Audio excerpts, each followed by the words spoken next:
Y'all, welcome back. We are new episode of Her with Amena Brown this week. And I'm excited for many reasons, y'all. I'm excited because since I've launched this podcast, this is my first, or I guess I should say, since I relaunched the podcast in September, this is my first in-person conversation to have. Secondly, I am having this conversation with my sister, Makeda Lewis.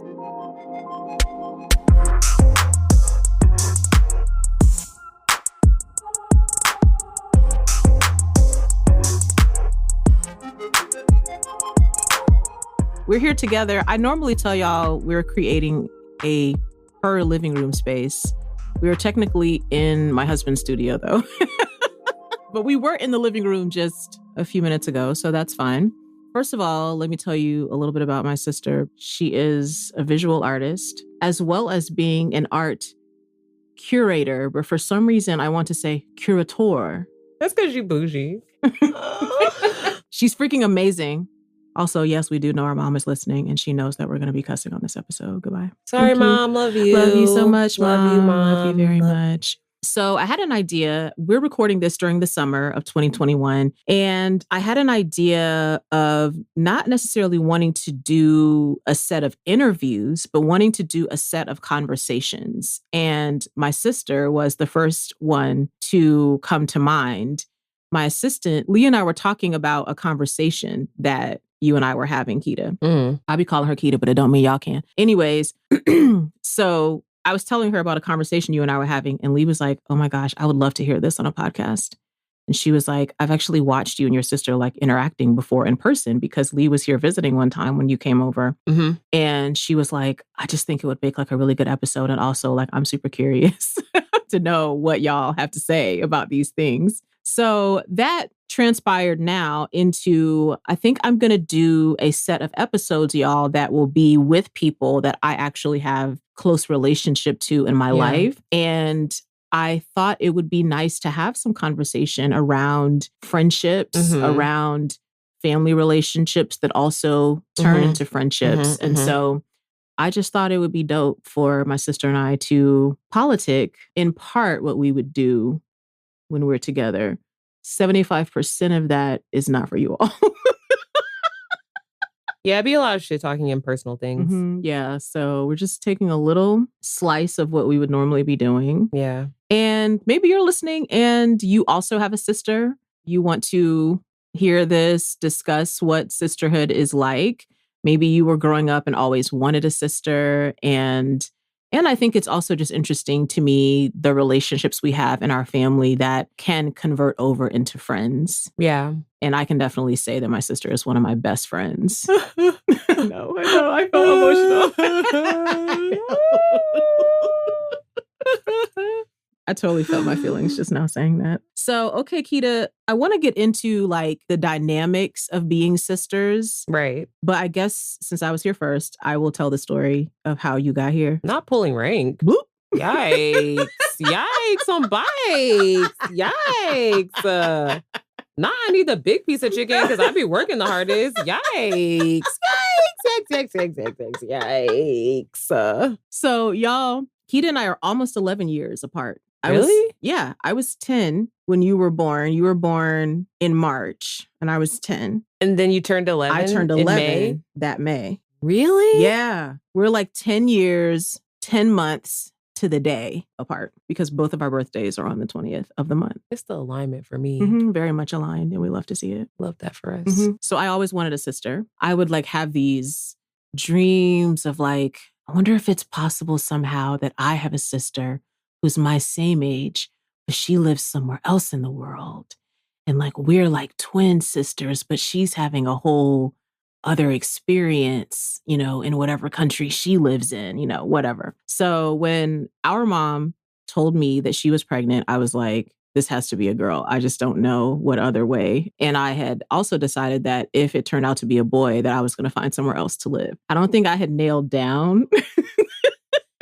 Not you at the Motel 8. I was like, I'm getting ready to go somewhere. I think I had narrowed down, like maybe I could go live with my dad or maybe I can go live with grandma. I think I had like some primary, secondary choices there. But I was like, it's not going to be in this house. I'm leaving this place. It really changed my life in a lot of good ways that you became my sister. I feel like, first of all, I got a real close-up look at what it's like for someone to have a baby. I'm not going to lie about that. I was like, oh, this is different than, when I'm holding my dolls and and then I just put you down and go somewhere for 3 days. Nah, bro. And don't come back. Ain't none of that. Yeah, like Keita was, what a normal baby would be doing, I guess, like waking up every 2 hours. You were like every 2 hours on the clock, waking up like, I'm hungry. I need this diaper changed. I need y'all to attend to these things. And you would go to sleep. And then you got to a certain age where you would stay up in the middle of the night. And I think that was because our mom is a nurse. She was working nights while she was pregnant with you. So you got to maybe like 5 or 6 months where you would get to like 11 and you would just sit up till like 4 a.m. You weren't crying or anything. You would just sit there looking at me. I was like, okay. So I feel like it gave me a very realistic, like, okay, this is what newborn babies are really like. Like I learned a lot of that. And mom let me, learn how to like warm up your bottles and stuff. And like a lot of those like caretaking things that I learned. But I also think, I had never felt such a fierce feeling that I would fight someone if they laid a hand on you feelings. Yeah. And I think like watching you as like so small and being like defenseless. Yeah. You can't fight for yourself. Yeah. You can't speak up for yourself. Yeah. And I definitely felt that sense of responsibility. Like, I don't care who you is, Yeah, what yeah, you said. I don't care. Yeah. It better not be a follicle turned over the wrong direction. Turned over the wrong direction has me so weak. I don't care. Better not be. Better not be. So I've never gotten to ask you this. What was your experience like? Okay, and I guess I should say in our family unit, it was really like the four of us. It was my sister and I, our mom, and our grandmother, I feel like. But grandma ain't show up until you was about to leave. You're right about that. It was really just the three of us. Yeah, it was 3 Musketeers. Until you were like 8. Yeah, and then grandma came and moved down there. Okay, so before grandma moved, what was it like to you growing up being a younger sibling? I just remember being really obsessed with you. Like I wanted to be in all your shit, like all your things, like all the things that I was doing to like ruin your day and like ruin your clothes. It was really just because I just wanted to be in your business. Like I don't remember ever actually thinking that I wanted to annoy you or like piss you off, even though I'm sure I did. But I just remember like just wanting to be in your things, like whatever your things were, I wanted to be all in it. Like that time I put baby oil in your shoes. I was about to bring that up. Because we were like, my mom is still a very church-going person still. But like as a family, we were like even more church-going then because the church we went to, it was like 1,000 activities to do. It was like a lot. Yeah. And so I sang in the choir and we had to wear, those of y'all that grew up in a Black church may remember doing this, that we had to wear black and white on Sundays. We had to wear like a white top and a black skirt, also black pantyhose, and then black shoes to match. Well, you had to wear black pantyhose, not nude? Yeah. Did they even have nudes for like brown people back then? I'm going to go with, maybe they did. I think maybe just around the late 80s, there were starting to be, there weren't as many gradations as some companies have now. Right. But there was like a dark brown. You could get away with a dark brown in church. I think it was mostly black pantyhose. Okay. I also want to give a dishonorable mention for... It's not an honorable mention. But I want to give a dishonorable mention for, first of all, being questioned about what undergarments I was wearing under my white blouse in church. They were very concerned about your bra. Super concerned about and your bra panties. And your slip or your camisole. Camisoles are so aggravating. Like literally the concept to me right now does not even make any sense. Like I cannot imagine like, wow, I'm about to put this shirt on. Let me put another shirt on under it. What type of shit is that? Like...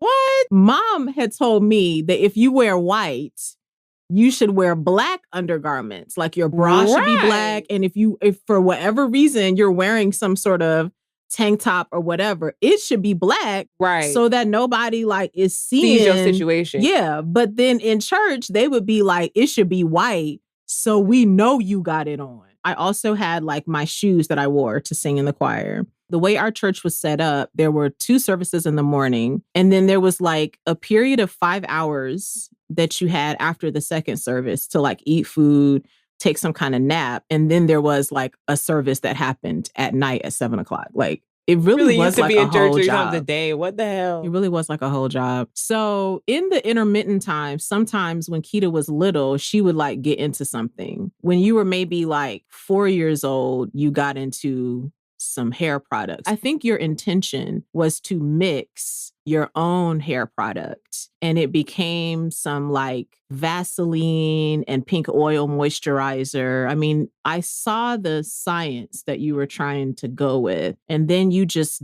dipped your hands, like you cupped your hands into whatever you were mixing it in, and you slathered it on your hair. I remember we were like in the tub using like Dawn, trying to get the oil out of your hair, bless our hearts. So then by the time Keita got to be like 6, there was one Sunday that she decided to put baby oil in my choir shoes that I always wore to sing in the choir. And y'all, I woke up from my little church nap and the insoles of that shoe were like floating inside of the shoe. That's how much oil was in there. And because our mom was a single mom, you know, you get that shoe like once a year and you getting ready to rock it until it looks bad and makes her look bad. Or the specificity and makes her look bad. Not looks bad and you feel bad. No, but if it makes her look bad, because what you're not going to do is embarrass our mother on God. You're not going to embarrass her. So if the shoe looks bad enough that it makes her look bad, then you get a new shoe. Or if your feet grow and now you can't fit the shoe, she's not going to let you be in the shoe, your feet hurting. Okay. But otherwise, sis, you got to rock with this. And so I was squishing around in those shoes for the rest of the year. I'm so weak. Oh my God. I was squishing around. I did not know mom made you keep wearing those Definitely. shoes. I had to like put the paper towels. I tried to dry them hoes out. My little heels was extra moisturized. I mean, and maybe that was part of the blessing. You know, my little feet was extra moisturized during that time. I didn't even have to put lotion on my feet. I just put them in those shoes. Oh my God, my face hurts. I can't. Oh my God, I'm so dead. Yeah. I was just really like attached to you. Like inside of myself, there was like a really strong attachment and like a need for your attention and your like presence and affection, even though you were not very affectionate. It's not a lie. You like generally weren't like super into affection, but then like I made it worse by like always being on you. Like it was giving like those little toy monkeys with the Velcro hands. It was very that. And you'd be like, oh my God. I also remember feeling like a strong offense. One, when other people were around, like taking your attention, and 2, when it was niggas around. But like, yeah, when it was dudes around, I will always be like, what the fuck? As you know, I mean, I hold all your grudges. I don't care that you've forgiven them and that you're polite. That's great. Love that for you. We love the high road. If y'all go low, I'm going to hell. It's not a lie. So you be like, yeah, I saw such and such. I'm sorry, who? Blue. I've had old whoever's see me out of that thing and be like, hey, Keith. I know you're not speaking to me. Blue. And I know you weren't about to call me Keita either. Like, we're comfortable. Okay, because I told y'all that name is reserved for a very small number of people. And if you know, you know. If that's you, you know. Yeah. I just remember feeling like very attached to you. And like, it's only been within the last like 10 years that like, I think that attachment has been illuminated to me, or that initial attachment has been illuminated to me in some ways, like as manifesting in an unhealthy way. Like when you got married, I remember like being really sad, like not even like just the day of you getting married, but like the period of time where like you and Matt met and like y'all were dating and stuff. Even though like I remember feeling genuinely happy for you, but I was also really like hurt. Yeah, I like get really like sad because obviously like you were spending time with your man, like, which is fine. Like objectively, that's fine. And so like I just could not like get it together. And I think like probably shortly before y'all got married, I was reading Till We Have Faces by C.S. Lewis. And because it's like a retelling of the story of Psyche and I guess her older sister, I remember reading it and like at the end of the book, like it was just this really solid transformation for me on like how I should love you. Like that there are good things here intrinsically for how I love you, but that like there was some of it that was more about me and what I wanted from you and who I wanted you to be to me, and not like loving you just for existing. Right. And also loving you for the blessing of like, dang, that's crazy. My mom had 2 kids and like one of them is my best friend. Yo. Like I literally thought that to myself like 2 weeks ago. I was like, that's crazy. My mom really had me and my best friend. That's wild. Wow. Because it's like some people get to have the experience where they're like, wow, like I lived in that neighborhood and I ended up living in the same neighborhood with somebody that totally became my best friend. But like you never think, and I totally would not have been able to envision that when we were children. Yeah,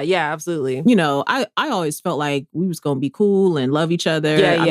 Like the vibes were always good. But I think at that time I would have thought like, oh, well, there'll be this like separation and like she'll have her friends and I'll have my friends, you know, and we still have that. Yeah, we do. But I do feel like as grown women, there have been some moments, particularly for me in this last like decade of our life, where I've been like, yo, she really knows me. Yeah, bro. This really my nigga. Like, really, really knows me. Yeah. Wow. Like, I can count on one hand the amount of people that know me like that. Yeah. And there's particular ways that only you know me. Yeah. Because we grew up as siblings in the same household, even with our ages, you know, even with the years we had apart. I mean, I also resonate with what you said about that moment of me getting ready to get married and how like that shifted in you, like, oh, this is how I need to love my sister. I feel like for me, I realized when you got into maybe your early 20s, going into your mid 20s, I realized like I had these dreams for you that I had in my mind of like,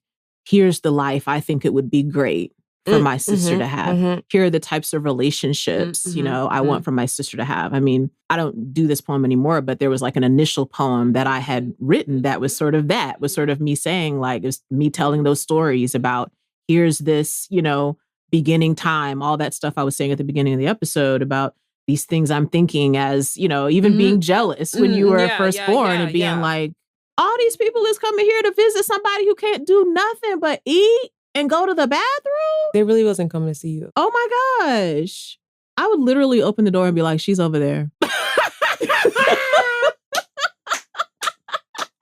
Oh my God. Sure. Yeah, fine. I'll put the gift over there. Oh my God. I wish I could see this eye roll, bro. That shit was legendary. I'm screaming. She's over there. I didn't care. I was like, dead. You know, but like in the poem, sort of, I was laying out for you here are the dreams that I have for you or for your life. Yeah. And once you like got into that, like about to end college, and then when you were graduating from college into your mid 20s was when I realized like, yo, I think you have some dreams for her that she doesn't have for herself. Yeah. And that's not what she wants for herself. Yeah. And you should want for her what she wants for herself. Yeah. That's how you love her as an older sibling. Yeah. Want for her what she wants for herself, you know? Yeah. I think that was a helpful, like, get healthier thing for me too. Yeah. Because then as we got older, then I felt like I had more openness to be like, what do you want in this season of your life professionally? What kind of relationships do you want? What kind of partners do you want to have? You know, like otherwise, I think if I hadn't had that moment, I think that would have been like a strong stop on us being able to be friends because you would have been trying to be yourself and I'm trying to get you to be somebody that I had in my mind when you were 8. And like, that's not fair to 25-year-old you. Yeah. Or a 30-year-old you. That's not fair to be like, and not even what I thought you were going to be, what I wanted. Yeah. Still me, like if I'm enforcing my ideas. Yeah. And I think that really opened up the door. I also feel like at this point, I'd have been like, girl, shut your ass up and get on in here and eat this food. I'm playing with you. Okay. I'm not going to argue about this. No, at all. And I do feel like that in our family unit, like that is a trait that I do love. Especially among me, you, and mom. Yeah. Because I do feel like it's like, I'm a ride for you. And even if you've made a decision and I don't like it, even if you dating somebody and I don't rock with them, you know, like even if like I thought when you got to this fork in the road, you're supposed to turn this way and you didn't, like I might be mad as hell about it. Yeah. But I'm still rocking still in the passenger seat. Yeah. I don't care. Yeah. Like you doing an event, I'm still showing up there because I'm proud as hell of you. And I really do love that for us. Yeah, same. You know, like I think same. we both have had moments where different times of life where mom was like, I really don't rock with this thing you've done. Yeah. And mom's chest be tight, but she be there though. Bro, you so right. You so right. I remember the first time when I first told mom that I was dating a woman, and I had some art show. And my girlfriend at the time was an artist too. She was there. And my mom came to like, I'd usually be telling her to come early because, the art things be getting hype. It'd be turning into a party like real quick. Like if it opens at 7, by like 7:45 is a function. So she came and she looked at my art and she was getting ready to leave. And she was like, oh, where's Ariel? We have to take a picture together. And I was like, wait, what? Yo. Like I was really shook because there was no conversation between like the initial letting you know. And like that was a hard moment. And then like her being like, okay, we have to take a selfie together. So I was definitely shook. Yo. But those are definitely the vibes. Like, yeah, I feel a way about this thing, but also I love you. Yeah. And I love you happy. And like, that's not going to stop me like celebrating you and being in relationship with you. Yeah, like, absolutely not. I don't care. Like, certainly have been times that you have watched me date some people that you were like, I really don't want to see this person ever. Yeah, and same and vice versa. Yeah, but like you would be like, you have an open mic, I'll be over there. I know they're going to be there and I ain't going to like it, but I'm going to be over there because I'm not going to distance myself from you because you've made a decision that like, I don't rock with. Right. And I do love that for us because I feel like that leaves this open-handedness of like, yo, like I love you, but you know your life the best. Yeah. And I'm trusting that even if I'm getting the bad vibes, that you're going to get them eventually. Yeah. It's about like trusting this person, like trusting their own ability to like discern and take care of themselves. But also like it's helpful nurturing that trust when you know that like you're not going to be abandoned just because somebody doesn't like a decision that you've made, or that you're not going to be dragged through the mud because someone that's supposed to love you doesn't like what you're doing. Like that just opens up this level of like, I still feel like I can talk to you about anything. And honestly, the older I get, not only is it easier for me to spot some bullshit more quickly, it's also easier for me to know like I might approach you with something and you're going to be like, this some bullshit. So like at least 80% of the time I'll be like, no, I be knowing like, yeah, Amena probably gonna be like, this some bullshit, but I'm gonna talk to her about it anyway because it's my friend. And we gonna laugh about it even if you think it's some bullshit. Okay. As long as it's not no like dire. Right. You know what I'm saying? Like, and even in that, it's like, even if it is dire, I have to say, hey, these are the danger zones I feel. Yeah. But I still have to like trust that you're going to take whatever I say, put it through your own filters and wisdom and what you really want for your life. And I do think for me, a big part of me being like, yo, I need to really like embrace who my sister is and not the life I have wanted for her was the first time that you told me you were in love with a woman. And just along the journey of you sharing with me, this is me. Yeah. Like I'm a queer Black woman. This is me. Yeah. And I think with us growing up in a house where there were no men, it was like, I feel like of the two of us, like even like little small things that I've read to Keita where like I have found little things I was writing as a child. And I was like, was I just a little conservative as a little girl? Like, why was I writing these things?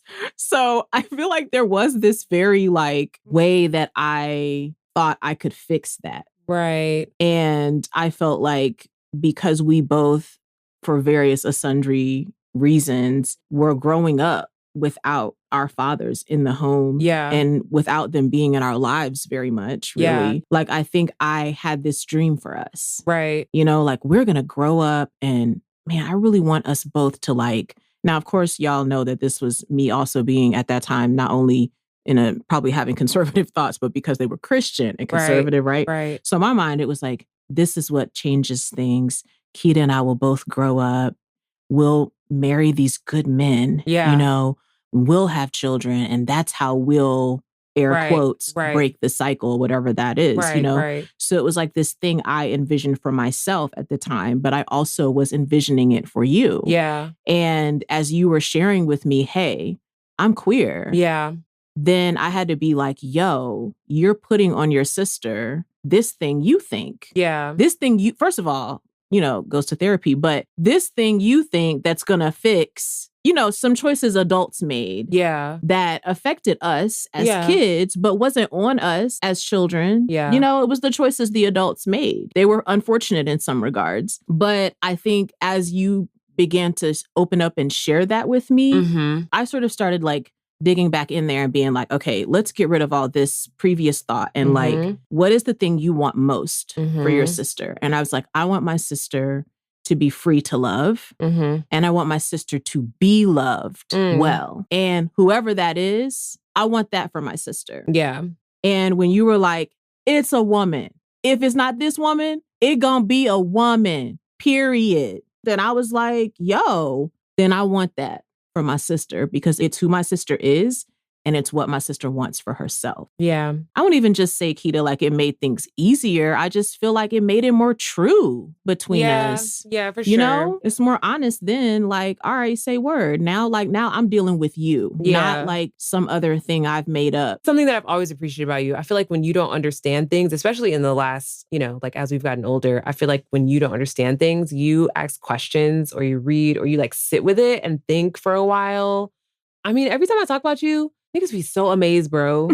And I'll be like, y'all be hating y'all siblings? Are y'all dead ass right now? Yo. Like, y'all dead ass. Like, that's not your bestie. Bro, people be twins and they hate each other. Yo. Or they're just not that close. It don't be hatred, but they just like, they're like very, very concerned with like separating themselves from like a close relationship with their siblings. And I'd be like, I can't even imagine at this point now. Like, I don't even care. Like if you moved somewhere else, like I still feel like there would be like a certain amount of times a year that I would be like, okay, well, this is the week I'm off. Is you going to be off that week? If you're not off, it's okay. I can still come and, we could just hang out, when you're done with work or whatever you're doing. Okay, well, let me book these flights. Like I would still be like, I really don't care. Yeah. But okay, let's take it back because this is the thing I wanted to ask you about. Like, I want to sort of trace back like how the being sisters actually becomes friends. Because of course, I feel like we all have family members that we're like, oh, that's my, insert whatever their family member, relation is to you. That you're like, yeah, we're just not friends. Like we do have blood relation or we were raised in the same family, same hometown, saw each other all the time. It's like, I have plenty of family members that I'm like, yeah, I would never want to kick it with you. Like, I don't want to like really share my life with you on a level like, but I like it if we're at the reunion together, we're at some family function. Like, I like seeing you. I like knowing you're good and stuff like that. But like, I like seeing you while I walk by and say, hey. Yeah. And take my plate to the table across the kitchen. Okay. Because I don't actually want to sit next to you and talk. I don't really want to be chatting you like that. And I'm okay with it. And like, you're okay with it, but there are some family members I have that I'm like, yo, like, I think actually if we weren't in the same family, we actually like would be friends in real life. Like I feel like if you weren't my sister and like we both were on the art scene and somehow met each other, I just feel like the vibes are there. But I feel like I saw a transition in you when you were getting ready to become a teenager, when you were hitting like 13, 14, for sure. right? Absolutely. And I feel like when you were like a little kid, y'all, every time I would come home from college, I would always leave something that I didn't mean to leave. And then Keita would send me either drawings of herself wearing the thing, if it was a piece of clothing, wearing the thing that I left, or I would see pictures of you later wearing the thing that I left, which I always thought was hilarious. I would never quite figure out what I had left or if I had left it, but I would either come home the next time or you would send me a picture sometimes and be like, this is me in this shirt that you had left. I'm so weak. But I've been wearing it to school and everything's been going fine. So I feel like you had like a time like that. And then right when you started to get to like 13, then it started to like, instead of me calling and you being like, Mina, blah, blah, blah, blah, blah, blah, blah, happened at school. And then like, you wouldn't believe mom said this. And then we went to church and they said that. And then I was like, oh man. And then I started working on this and I started like, you would tell me like all the things. And then you got to be like 13 and I would be like, hey, how's school going? And you'd be like, it's fine. And I was like, oh, okay. So, do you have like a favorite subject or anything? No, not really. Oh, cool. So, like, how about your friends? You have like some friends you like to hang out with? Yeah. And I was like, you were struggling. Yo. Oh, my sister. Because I was like, what does it mean that like she went from telling me like all the details of everything to like now I'm getting like one word answers. Oh my God. And I was like, I don't want to lose my relationship with my sister. So like, how do I get her to like talk to me? And of course, I've talked about this before, but at that time you were really into Avril Lavigne. Yes. Woo. He was a skater boy. She said, see you later. Yes. Boy. He wasn't good enough for her. He was a boy. Yes. Yeah. Mm-hmm. Yeah. Can I make it any more obvious? Do. Whew, I'm gonna have to go back and listen to that. I ain't gonna lie about it. That is good vintage, like fake emo alternative girl. I ain't gonna lie about it.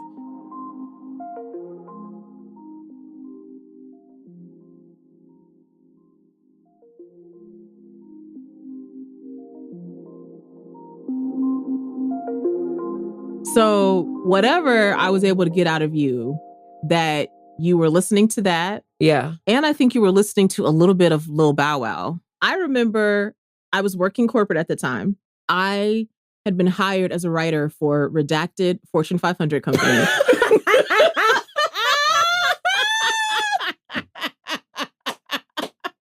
It's the legal protection for me. Yes. I'm screaming. Yes, I'm for screaming. redacted company. And y'all probably heard me talk about this on the podcast before. I've been hired with 3 other women in our same position. So we did all of our little breaks and stuff together. And it was 2 Black women, 1 Korean woman, and 1 white woman. It's 4 of us.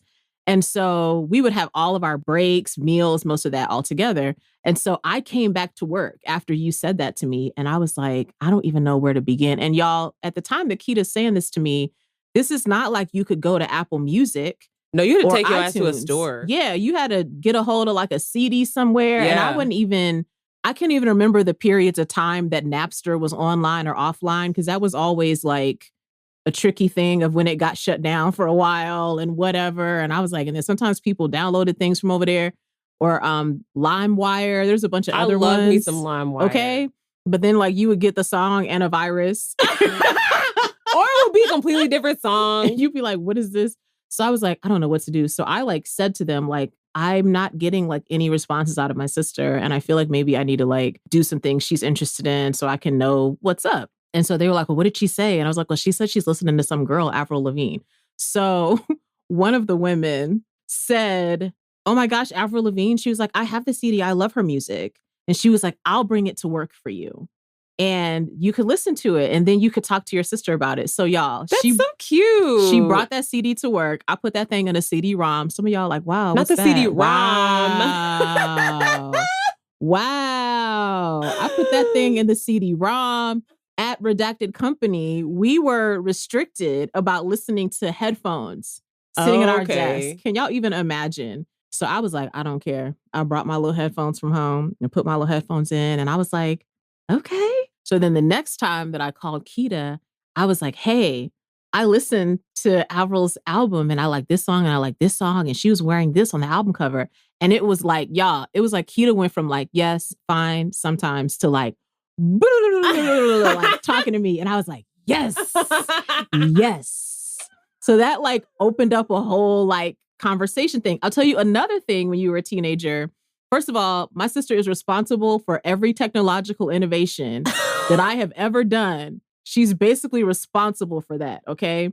She is the reason why I was on MySpace, because when you got to be like an older teenager, you would write to me more on there than you would talk to me. You would send me messages on there. If like I had a question I wanted to ask you, I would write to you on there instead of calling you. And you would tell me like what was going on with your friends and how you were like, at that time, I think y'all had moved to Atlanta, right? So like the differences between school in being like Atlanta area versus what it was like in San Antonio. Like I would get like all the things. Or sometimes you would chat me. I feel like MySpace maybe had some kind of a chat component, or maybe you wrote to me enough that we would be, it was like we were chatting on there. So that's the reason why I did that. When I first got a cell phone, Keita is the reason I added texting to my plan, because you were just like, I'm going to be texting. Like, I'm not going to be like talking on the phone like that.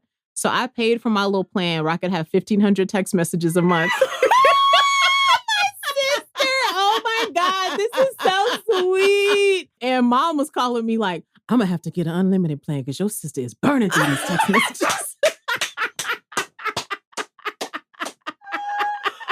Because y'all had like there's a certain amount of text messages that were supposed to be shared among you, mom, and grandma. Mom was like, we got to figure out something else because your sister is just texting. So then when Keita was like, I don't really be talking on the phone like that. I'm just texting. And I was like, oh, let me add this plan. And I look back on it now, Keita, though, and think like, I don't really know what would have happened to our relationship if you hadn't moved here when you were going into your freshman year of high school. Right. Like if we had remained distant, I feel like that was a part of like the saving grace of us remaining close as sisters. Because by the time you moved here, you were 14. Mm-hmm.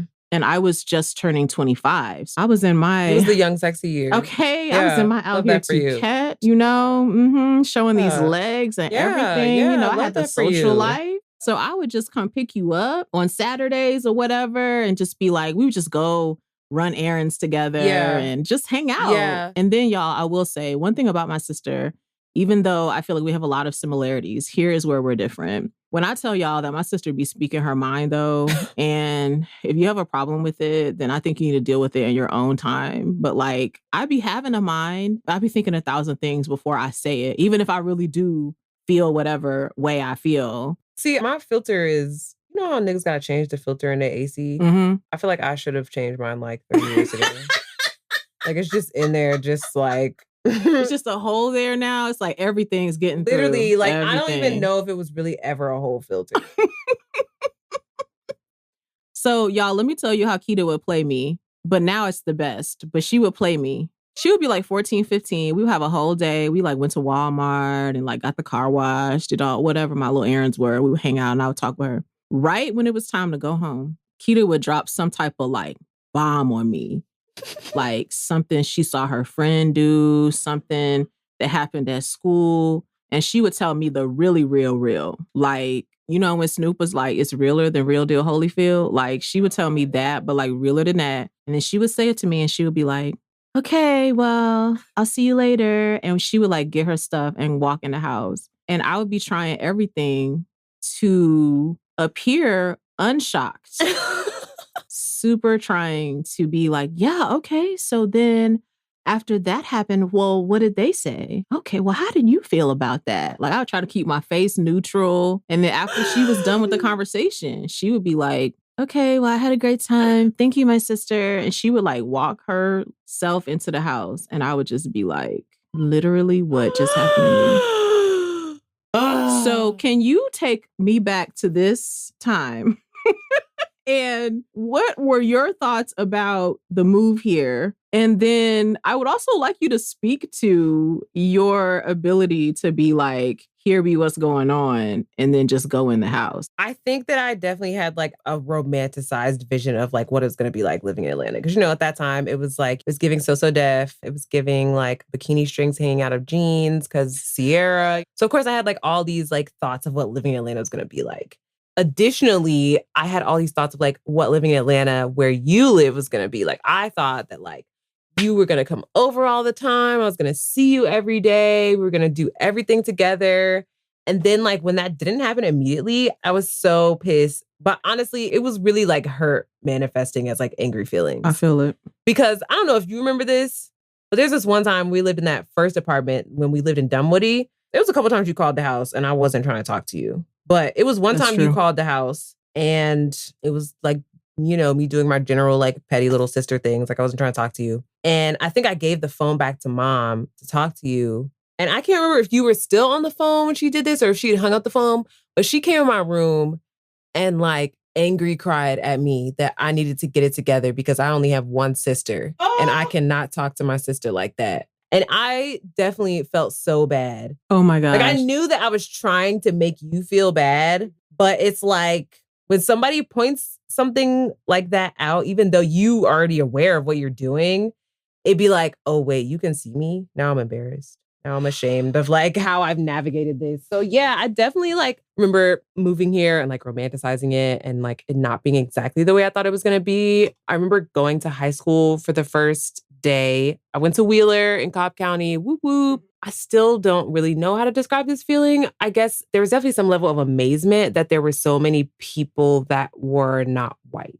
Now it's Cobb County, so y'all know it's still a bunch of white people. Mm-hmm. And Wheeler's probably still majority white, but there were also so many more people than where I was that were Black or Brazilian or Korean. Wow. So that was definitely amazing. I remember feeling lonely, but only because I hadn't like made any friends just yet. But it didn't take me that long to make friends, I don't think. I was a theater kid, orchestra kid.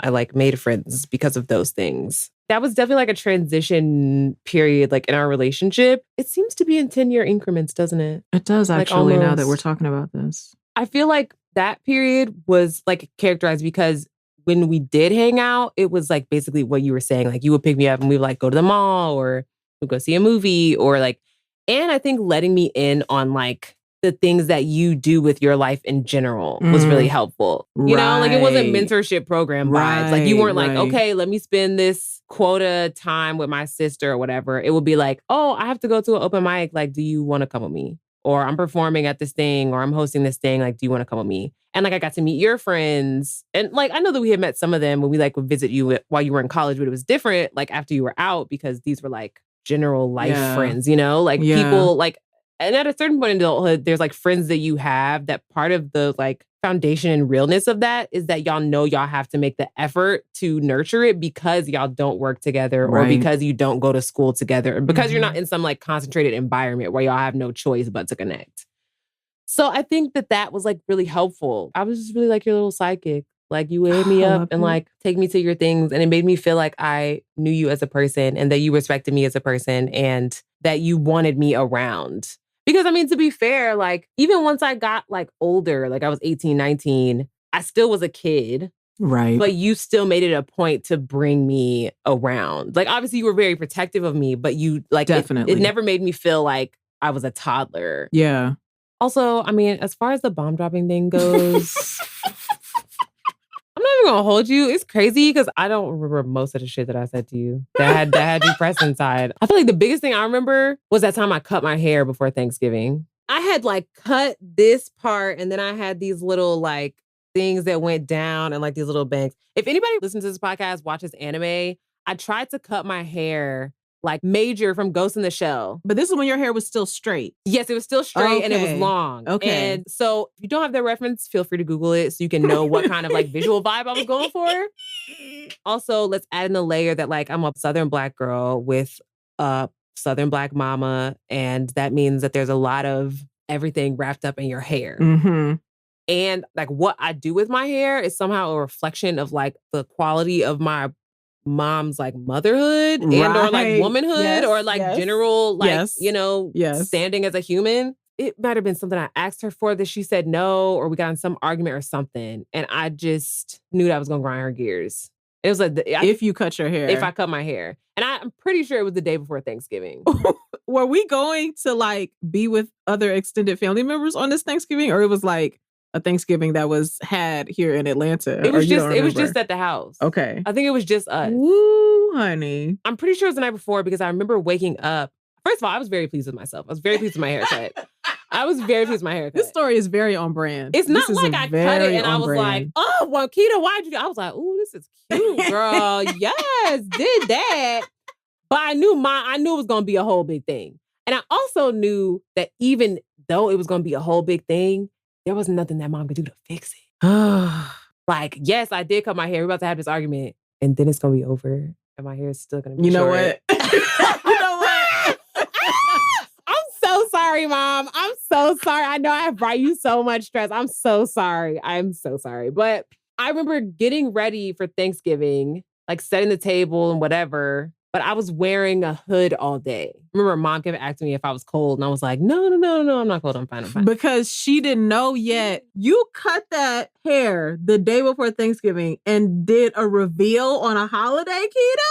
I can't remember if I came to your car when you pulled up or what. But I was like, I have to tell you something. Y'all know that based on the things she had been telling me, y'all know that I was prepared for. You were stressed, and I just took my hood off, and I was like, I cut my hair, and you were like, Kida. Oh my God. You were like, Kida, why did you do this? And I was like, I don't know. I think like me and Mom got an argument, and I just wanted to cut my hair. You were like, oh my God. I was like, and I've been wearing my hood all day, so Mom doesn't know yet. I'm just, and I'm pretty sure when we came back in the house, I took it off. I remember Mom looking at me and being like, Kida. Whenever Mom gets that tone of voice. She was like, Kida, why did you do this? She definitely was like tight. I'm gonna see if I can find a picture of that haircut. I really do need this picture of my life. Because... And it was in the same like style era for moi that I was wearing suspenders. Do you remember this? I do remember this now. Yes. Okay, it's coming back to me now. I had a the little haircut. bang. I remember it was a bang. And it was like a little bob. Yeah, almost. it was like yes, a little I bob. do remember that. Yes. I do remember that. Mm-hmm. Yes. And the chucks. I feel like that's the most vivid story like that I remember in terms of bomb dropping, like cutting my hair and being like, yeah, girl, I cut my hair. Also, I haven't told mom yet. Also, I know you're about to walk in the house. Also, I know it's Thanksgiving, but I forgot about that. It's so interesting too, because sometimes I feel that way about serious or uncomfortable conversations like now in adulthood. Mm-hmm. It's not scary enough to me to not say it. And it's also not so heavy that I can't laugh while we talking about it. That's probably what be pissing my friends and partners off too. Shout out Anthony, Jean, Liz, Akil, all my peoples, you know what I'm saying? Carter, Reese, people that I'm getting close to, people that I'm in love with. Mm-hmm. I'm in love with pretty much most of everybody that I allow to be in my life. So if I'm not in love with you, then you can't be in my life. A fact. I'm sure they'd be blown. But I really be like, man, blah, blah, blah, existential crisis. Then I'll be like, insert joke. No, that's a vibe for me too. That part is a vibe for me. Like I just feel like there's nothing so serious that we can't like laugh about it. I also feel like laughter, like it just takes the edge off things. Mm-hmm. Like just laugh, bro. It's fine. It's like a tiny vacation. I do enjoy that about having serious conversations with you at this season of our friendship, though, because I feel like there are times that I'm like, some stuff is going on and I need to call Keita and talk to her about it. And I feel like I can really like say what I need to say. I can cry or whatever those feelings are. And then like pretty immediately after that, one of us have cracked a joke. Or sometimes in my attempt at trying to express, like sometimes the laughter comes up in trying to come up with a metaphor to express the serious thing that I'm trying to say. Yeah. But the metaphor is so wild that it's making us laugh to even be like, let's try to associate this serious thing to this wild metaphor. And then that makes me laugh. Or sometimes it makes me laugh the way that like you are just so quick to cut through my shit too, where like I'll be like calling Keita to be like, I think I do remember one year I was having like, I mean, again, this is like a very serious thing paired with like a thing that Keita did that made me laugh. But there was like a food holiday that was coming up and I had a miscarriage around that time a year or two ago. Yeah. And so like whenever that holiday would come up, it would be kind of like, I wasn't sure how the grief was going to show up. Yeah. And so whatever year this was, the grief popped up and I didn't have it in me to like do all of the cooking that I would normally do. And I shared it with you just because I felt like, you know, I just wanted to tell you and that I was feeling very sad, you know, and depressed around that time. Yeah. And so like I call Keita and I say all those things and then like she listens and she's like, you know, my sister, I know it's really hard for you to not feel like that, you know, you don't have to please everyone. I know that that's like a temptation for you to feel like you have to please everyone all the time, but it's okay, you know, to just focus on yourself. And like, I think that was one of my first moments, you know, because I think that's also an interesting dynamic between like the older sister and the younger sister, that there's a period of time where I am the one who has all of the adult experience, right? You know? Yeah. And so when you come to me about your teenage relationships, I can be like, oh, when I had a crush, or when I liked this person, they blah, blah, blah. When I dealt with that school teacher, da, da, da, da, da. You know, this is what they said about my grade. You don't need a blah, blah, blah. You know, but there comes a point in the sister relationship where now we're both grown. And it really can't be quantified according to the amount of years one's been grown. We're both just grown now, you know? And have had like various sundry experiences now. And I think I had to start practicing as I realized what a wise person you were, that our relationship didn't just have to be when you had something going on, you coming to tell me. That you could also talk to me. I'm going to bestow the wisdom of my years on you. Right. I think that was another, like, this is a thing I can do that makes my relationship to my sister more healthy. Right. That I don't need to hide from her when things are hard for me. Yeah. Or when I'm struggling with something. Yeah. My job as an older sister isn't to, like, keep up the appearance that my life is all the things. So I think I started trying to practice in this healthy way, saying those things to you so that you could see that like, I'm just, my friend Helen and I always talk about like, I'm just a girl in the world, I'm trying to navigate relationships and career and art and whatever. I feel like that moment was one of the first times that I said something vulnerable like that to you. Yeah. And you really spit back to me a very true thing about myself. And I think it's the realization that not only like as an older sibling, not only is your younger sibling also their own person, a wise person that has like advice they can give you. But on top of that, they know you better than most people in your whole life. Yeah. You know me because you've seen me like when I didn't know how to clean my room up and my little breakups and whatever, you've seen me through like a lot of things. Yeah. And so when you spit that back to me, I remember being like, even though it was a very serious and vulnerable moment, for some reason it made me laugh because I was like, she really just told me about myself in a very loving way. You were very gently like, I can come over and help you do this thing. Mom can help do these things. But like, even if we don't do any of that, like you're important, you matter. Like that's what's more important than keeping up whatever we would normally do around this holiday. We'll eat chips, bro. I don't care. Okay. But like, I think something about you saying that to me had me like, I was like, no other friend would say it to me exactly like that or would have felt that type of comfort to be like, I understand the dilemma here because it is normally hard for you to not please others and put their desires before your own. However, at this situation, I think that you should uplift your desires. And that's important too, my sister. And then just got quiet and I was like, she just told me. Screaming. And I was like, it's not a lie. Like everything she said, number one, is accurate as hell. But number two, there was something about you saying that to me that way that also like was a good reminder. For me because you know me and you've watched me do the thing you said. So I do think that also the time where you were in your 20s and I was in my 30s was this good turning point right there. For sure. Of me being like, I don't need to hide this from my sister. She doesn't want to have some sort of like stilted perspective of me. So I just need to tell her. But then the added layer of like, I also need to accept the things that she's going to say to me.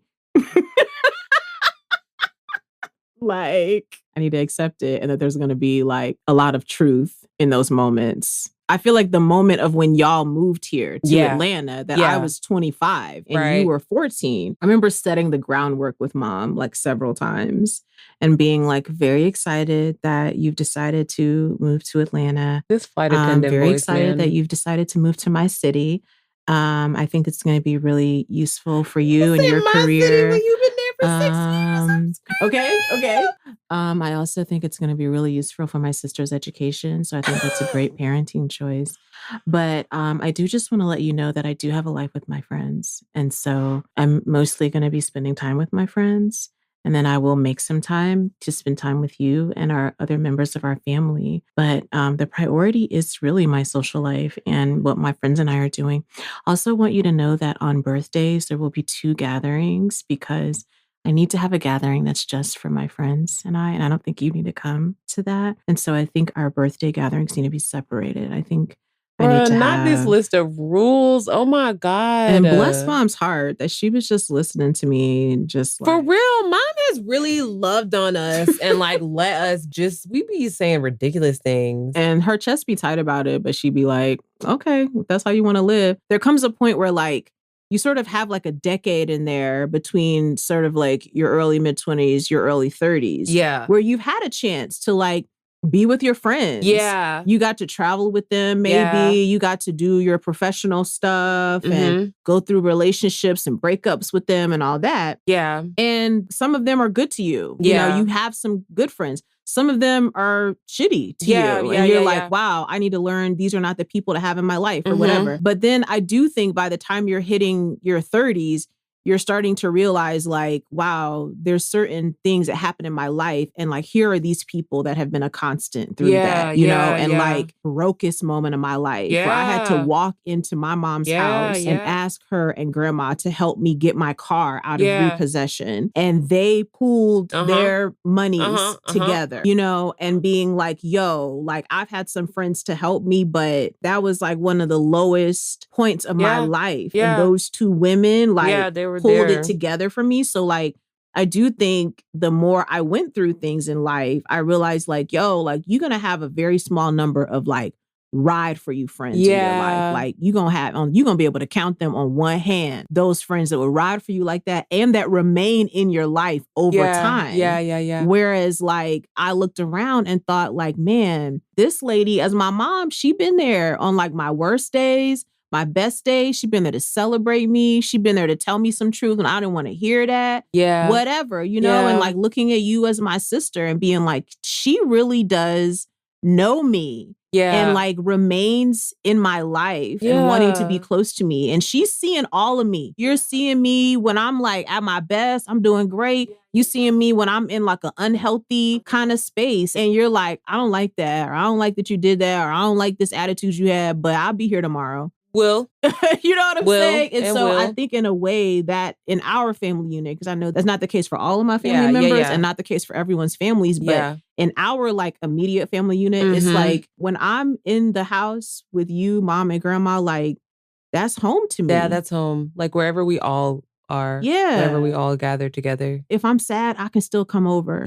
Because you're not expecting me to have to be Nobody happy. wants you to perform. And if I gotta cry, I mean, I remember we had a gathering like during the pandemic. We were doing all of our like socially distanced family gatherings. And you had something going on that made you cry. And like you cried about it. We were like listening to that. And then like 2 minutes after you shared that with us, you told us something that I still is one of the funniest things to me. And so we went from like, we crying, you know, we trying to hold that space for you, to us like cackling so loud at this faces like, be hurting. Okay, you know, and so I'm like, that's a real blessing to me. And I do think that really brought me back to the family in this way where I felt like I can be here. My being here doesn't take away from me your being autonomy. My own person. But also like I need the groundedness of being with the people that have known me most of my life. Most of my life, in your case, all my life. You know, for mom and grandma. So like I think I realize now like that type of groundedness is important. And as much as I love my friends, I may never quite get that. From them. Once I got to like early college, like late high school, I feel like you just treated me like a person. And you treated me like I was someone that you were building a friendship with. Like you wanted me to be involved in your life, in your things, and not just like be trying to project onto me all of your like, I'm smarter than you and I know all the things. I always wanted you to know you could come to me. And I felt like if I'm going to save lecturing her so that she feels free to come to me, I would rather that. Like, I want to come here to talk to you.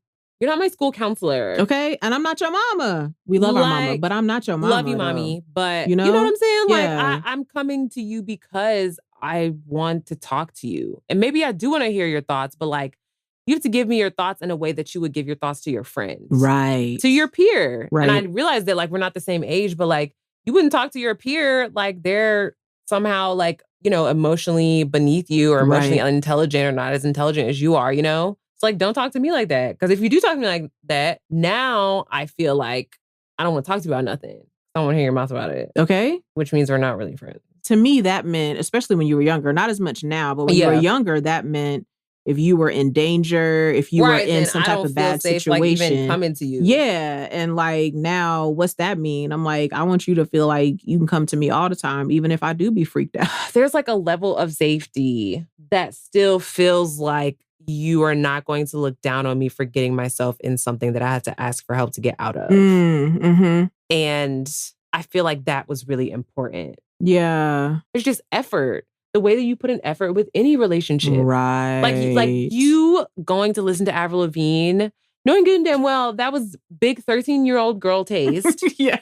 And you would not have been listening to no damn Avril Lavigne. No. Like, that was not your jam. Even that whole genre of music was not, like, you know, like, you listened to it because of me and because you wanted to have something to relate to me. My sister, thank you for just coming on here and talking to me about the sisterhood things. I love having you as a conversation partner. So now, of course, I'm like, we need to think of other things that we can come on here. I know. I was literally just thinking to myself, like, dang, can we talk about our stuff? Grief and trauma around creativity?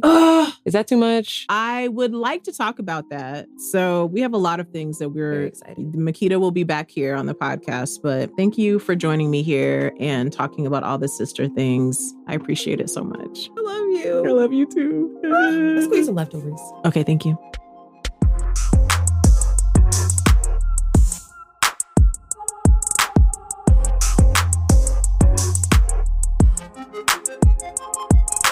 Her with Amena Brown is produced by Matt Owen for Soul Graffiti Productions as a part of the Seneca Women Podcast Network in partnership with iHeartRadio. Thanks for listening, and don't forget to subscribe, rate, and review the podcast.